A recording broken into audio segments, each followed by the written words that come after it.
A referendum is a vote on a question. A referendum can be started by a citizen or by the government. If you are enrolled to vote, you can vote in a referendum. Referendums are an important part of New Zealand's democracy. If a citizen starts a referendum, it's called a citizens-initiated referendum. If a government starts one, it's called a government-initiated referendum. A referendum is a direct vote by the electorate on a proposal, law, or political issue. This is in contrast to an issue being voted on by a representative. This may result in the adoption of a new policy or specific law, or the referendum may be only advisory. In some countries, it is synonymous with and also known as plebiscite, votation, popular consultation, ballot question, ballot measure, or proposition. Some definitions of plebiscite suggest it is a type of vote to change the constitution or government of a country. The word referendum is often a catch-all, used for both legislative referrals and initiatives. Referendum is the gerundive form of the Latin verb refer, literally to carry back, from the verb fere, to bear, bring, carry plus the inseparable prefix re-, here meaning back. As a gerundive is an adjective, not a noun, it cannot be used alone in Latin, and must be contained within a context attached to a noun such as propositum quod referendum est populo, a proposal which must be carried back to the people. The addition of the verb sum, third person singular, est, to a gerundive, denotes the idea of necessity or compulsion, that which must be done, rather than that which is fit for doing. Its use as a noun in English is not considered a strictly grammatical usage of a foreign word but is rather a newly coined English noun, which follows English grammatical usage, not Latin grammatical usage. This determines the form of the plural in English, which according to English grammar should be referendums. The use of referenda as a plural form in English, treating it as a Latin word and attempting to apply to it the rules of Latin grammar, is unsupportable according to the rules of both Latin and English grammar. The use of referenda as a plural form is posited hypothetically as either a gerund or a gerundive by the Oxford English Dictionary, which rules out such usage in both cases as follows. Referendums is logically preferable as a plural form meaning ballots on one issue. As a Latin gerund, referendum has no plural. The Latin plural gerundive referenda, meaning things to be referred, necessarily connotes a plurality of issues. It is closely related to agenda, those matters which must be driven forward, from a go, to impel or drive forwards, and memorandum, that matter which must be remembered, from memoro, to call to mind, corrigenda, from rego, to rule, make straight, those things which must be made straight, corrected, etc. The term plebiscite has a generally similar meaning in modern usage and comes from the Latin plebiscita, which originally meant a decree of the concilium plebis, plebeian council, the popular assembly of the Roman Republic. Today, a referendum can also often be referred to as a plebiscite, but in some countries the two terms are used differently to refer to votes with differing types of legal consequences. In Australia, a referendum is often said to be a vote to change the federal constitution and plebiscite a vote which does not affect the federal constitution. However, this is erroneous as not all federal referendums have been on constitutional matters, such as the 1916 Australian conscription referendum, and state votes that likewise do not affect either the federal or state constitution are frequently said to be referendums, such as the 2009 Western Australian Daylight Saving Referendum. Historically, they are used by Australians interchangeably and a plebiscite was considered another name for a referendum.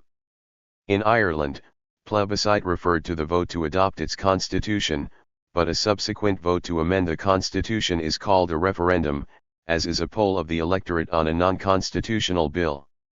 The name and use of the referendum is thought to have originated in the Swiss canton of Graubünden as early as the 16th century.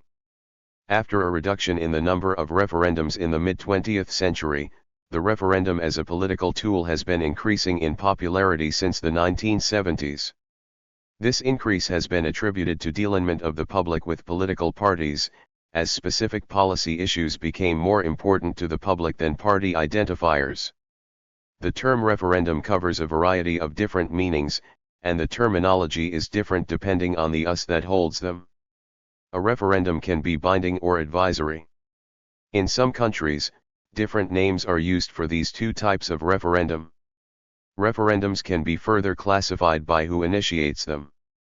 David Altman proposes 4 dimensions that referendums can be classified by: mandatory, legally required, vs optional, ad hoc; binding vs consultative; citizen initiated, bottom up, vs authorities initiated, top down; proactive, proposing a change, vs reactive, preventing a change. A mandatory referendum is a class of referendum required to be voted on if certain conditions are met or for certain government actions to be taken. They do not require any signatures from the public. In areas that use referendums, a mandatory referendum is commonly used as a legally required step for ratification for constitutional changes, ratifying international treaties and joining international organizations, and certain types of public spending. Typical types of mandatory referendums include constitutional changes. Some countries or local governments choose to enact any constitutional amendments with a mandatory referendum. These include Australia, Ireland, Switzerland, Denmark, and 49 of the 50 U.S. states. The only exception is Delaware. Financial referendum. Many localities require a referendum in order for the government to issue certain bonds, raise taxes above a specified amount, or take on certain amounts of debt. In California, for example, the state government may not borrow more than $300,000 without a public vote in a statewide bond proposition. International relations. Switzerland has mandatory referendums on enacting international treaties that have to do with collective security and joining a supranational community. This type of referendum has only occurred once in the country's history, a failed attempt in 1986 for Switzerland to join the United Nations. War referendum, a hypothetical type of referendum, first proposed by Immanuel Kant, is a referendum to approve a declaration of war in a war referendum. It has never been enacted by any country, but was debated in the United States in the 1930s as the Ludlow Amendment. An optional referendum is a class of referendums that is put to the vote as a result of a demand. This may come from the executive branch, legislative branch, or a request from the people, often after meeting a signature requirement.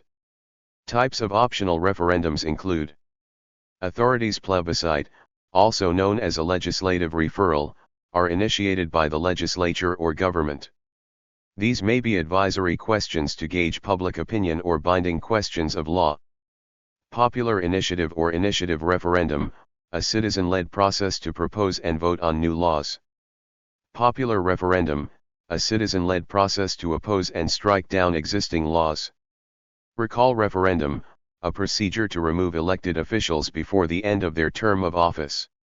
Depending on the area and position, a recall may be for a specific individual, such as an individual legislator, or more general such as an entire legislature. From a political philosophical perspective, referendums are an expression of direct democracy, but today, most referendums need to be understood within the context of representative democracy. They tend to be used quite selectively, covering issues such as changes in voting systems, where currently elected officials may not have the legitimacy or inclination to implement such changes. Since the end of the 18th century, hundreds of national referendums have been organized in the world.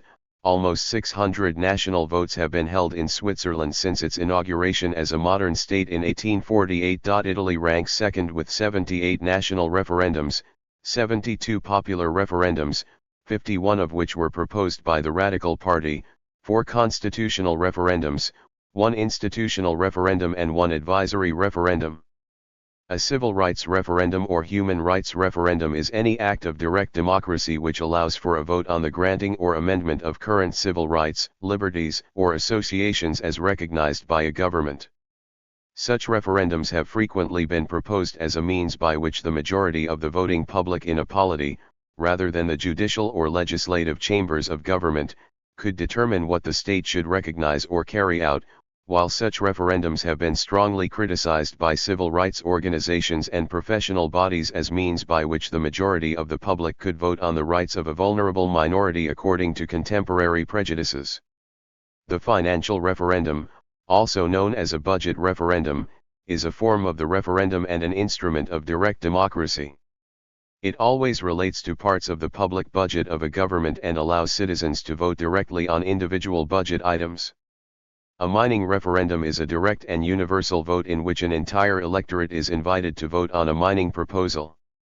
Mining referendums have been held in Tambo Grande, Peru in 2002, Escalante, Argentina in 2003, and Cuenca, Ecuador in 2021. In each of the three cases, the local community rejected the establishment of new mines in their territory. An independence referendum is a type of referendum in which the residents of a territory decide whether the territory should become an independent sovereign state. An independence referendum that results in a vote for independence does not always ultimately result in independence. This is a list of referendums related to the European Union, or referendums related to the European communities, which were predecessors of the European Union. Since 1972, a total of 48 referendums have been held by EU member states, candidate states, and their territories, with several additional referendums held in countries outside the EU. The referendums have been held most commonly on the subject of whether to become a member of European Union as part of the accession process, although the EU does not require any candidate country to hold a referendum to approve membership or as part of treaty ratification. Other EU-related referendums have been held on the adoption of the euro and on participation in other EU-related policies. A referendum usually offers the electorate a straight choice between accepting or rejecting a proposal. However, some referendums give voters multiple choices, and some use transferable voting. This has also been called a preferendum when the choices given allow the voters to weight their support for a policy. In Switzerland, for example, multiple-choice referendums are common. 2 multiple-choice referendums were held in Sweden, in 1957 and in 1980, in which voters were offered 3 options. In 1977, a referendum held in Australia to determine a new national anthem was held, in which voters had 4 choices. In 1992, New Zealand held a 5-option referendum on their electoral system. In 1982, Guam had a referendum that used 6 options, with an additional blank option for those wishing to campaign and vote for their own 7th option. A multiple-choice referendum poses the question of how the result is to be determined. They may be set up so that if no single option receives the support of an absolute majority, more than half, of the votes, resort can be made to the 2-round system or instant runoff voting, which is also called IRV and PV. In 2018, the Irish Citizens' Assembly considered the conduct of future referendums in Ireland, with 76 of the members in favour of allowing more than 2 options, and 52% favouring preferential voting in such cases. Other people regard a non-majoritarian methodology like the Modified Border Count, MBC, as more inclusive and more accurate. Swiss referendums offer a separate vote on each of the multiple options as well as an additional decision about which of the multiple options should be preferred. In the Swedish case, in both referendums the winning option was chosen by the single-member plurality, first past the post, system. In other words, the winning option was deemed to be that supported by a plurality, rather than an absolute majority, of voters. In the 1977 Australian referendum, the winner was chosen by the system of preferential instant runoff voting, IRV. Polls in Newfoundland, 1949, and Guam, 1982, for example, were counted under a form of the 2-round system, and an unusual form of TRS was used in the 1992 New Zealand poll.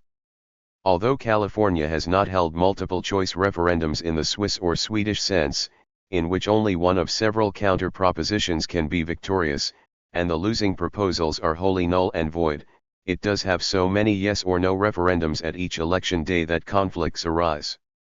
The state's constitution provides a method for resolving conflicts when 2 or more inconsistent propositions are passed on the same day. This is a de facto form of approval voting, i.e. the proposition with the most yes votes prevails over the others to the extent of any conflict. Other voting systems that could be used in multiple-choice referendum are Condorcet method and quadratic voting, including quadratic funding. An electronic referendum, or e-referendum, is a referendum in which voting is aided by electronic means. E-referendum employs information and communication technology such as the Internet, e-voting, or digital telephones rather than a classical ballot box or traditional method system. Traditionally, e-referendums are organized by governmental bodies, but nowadays, there exist private companies that can facilitate online referendums or other types of e-voting. Quorums are typically introduced to prevent referendum results from being skewed by low turnout or decided by a motivated minority of voters. Referendums may require a turnout threshold, also called a participation quorum, in order for the referendum to be considered legally valid. In a participation quorum, a majority of those voting must approve of the referendum, and a certain percentage of population must have voted in order for the results to be approved. The usage of participation quorums in referendums is controversial, as higher requirements have been shown to reduce turnout and voter participation. With high participation quorums, the opposition of a referendum has an interest in abstaining from the vote instead of participating, in order to invalidate the referendum results through low turnout. This is a form of the no-show paradox. All others who are not voting for other reasons, including those with no opinion, are effectively also voting against the referendum. In the 2005 Italian fertility laws referendum, opposition to the proposed loosening of laws on research on embryos and on allowing in vitro fertilization, campaigned for people to abstain from voting to drive down turnout. Although a majority of people voted yes for the changes in the law, the results were invalid because participation was low. Important referendums are frequently challenged in courts. In pre-referendum disputes, plaintiffs have often tried to prevent the referendum to take place. In one such challenge, in 2017, the Spanish Constitutional Court suspended the Catalonia's independence referendum. In post-referendum disputes, they challenge the result. British courts dismissed post-referendum challenges of the Brexit referendum. International tribunals have traditionally not interfered with referendum disputes. In 2021, the European Court of Human Rights extended its jurisdiction to referendums in its judgment Toplic and Rak v. Slovenia, initiated by two disabled voters over polling place access. In political governance states that voters in a referendum are more likely to be driven by transient whims than by careful deliberation, or that they are not sufficiently informed to make decisions on complicated or technical issues. Also, voters might be swayed by propaganda, strong personalities, intimidation, and expensive advertising campaigns.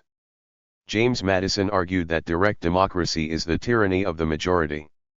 Some opposition to the referendum has arisen from its use by dictators such as Adolf Hitler and Benito Mussolini who, it is argued, used the plebiscite to disguise oppressive policies as populism.